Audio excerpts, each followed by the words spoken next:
السلام عليكم، مرحبا بكم في القناة ديالي حكايات سميرة الواقعية. في هذه القناة غادي نحكي لكم قصص واقعية مؤثرة من الحياة، قصص فيها الحب والخيانة والظلم والصبر، وقصص ممكن تكون وقعات لأي واحد فينا. إذا كانت هذه أول مرة تشوفوا القناة ديالي، مرحبا بكم بزاف، وما تنساوش ديروا الاشتراك وتفعلوا الجرس باش يوصلكم كل جديد.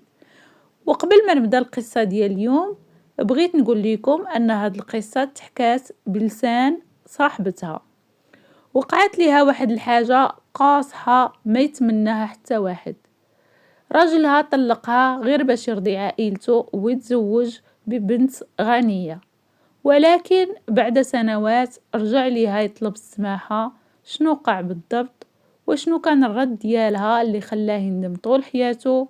خليكم معايا نبداو القصة. انا سميتي فاطمة، وهاد القصة ديالي عمرني ما كنت كنتوقع نقدر نعاودها لشي حد في شي نهار. انا بنت بسيطة تزاديت في دار فقيرة ولكن فيها الحب.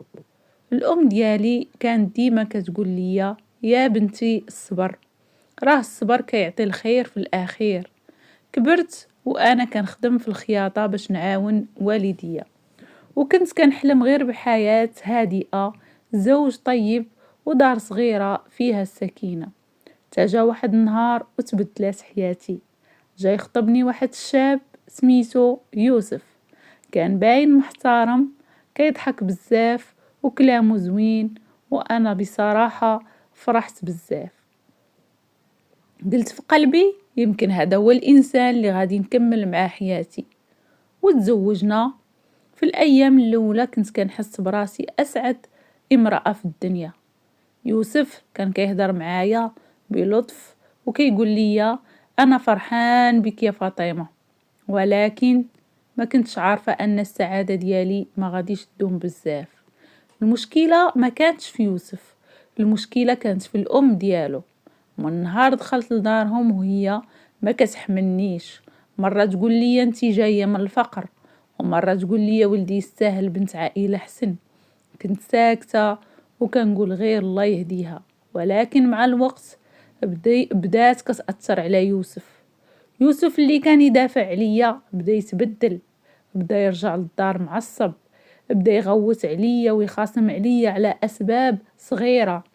كنت كنقول يمكن غير ضغط الخدمه، يمكن غير نهار خايب، ولكن الحقيقه كانت اصعب من هادشي كامل.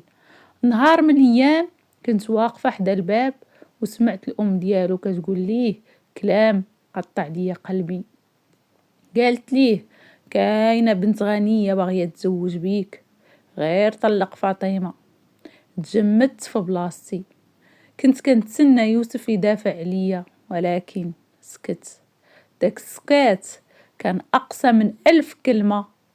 داك الليلة ما نعش، بقيت كنقول مع راسي: واش ممكن الإنسان اللي قلت عليه يكون السند ديالي يبيعني هكا؟ وبعد أيام وقع الشي اللي كنت خايفة منه. يوسف دخل للدار وقال لي: فاطمة، خاصنا نهضروا. حسيت بقلبي غادي يوقف. قال لي بلا ما يشوف فيا: والافضل لينا نطلقوا، الدنيا ما نقولش ليكم دارت بيا. سولته غير سؤال واحد: علاش؟ قال لي: هادشي حسن ليا ولعائلتي. داك النهار خرجت من الدار وما كان عندي حتى حاجة، ورجعت لدار والديا وأنا مكسورة. كنت كنحس براسي فاشلة وكأن حياتي سالات. ولكن مع الوقت فهمت حاجة: الحياة ما كتوقفش عند شخص.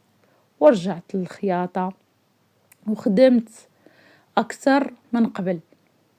كنت كنخيط في النهار والليل، ووليت كنخدم مع محلات كبار.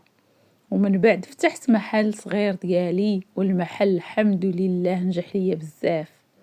وداز سنين وسنين، وفي واحد النهار دخل المحل واحد الراجل. هزيت راسي ولقيت يوسف واقف قدامي، كان باين عليه التعب والندم، وقال لي بصوت ضعيف: فاطمة، سامحيني أنا غلطت. ولكن في ديك اللحظة فهمت حاجة مهمة: الإنسان اللي يبيعك مرة يقدر يبيعك 1000 مرة. شفت فيه وقلت ليه: أنا سامحتك، ولكن ما نقدرش نرجع للماضي.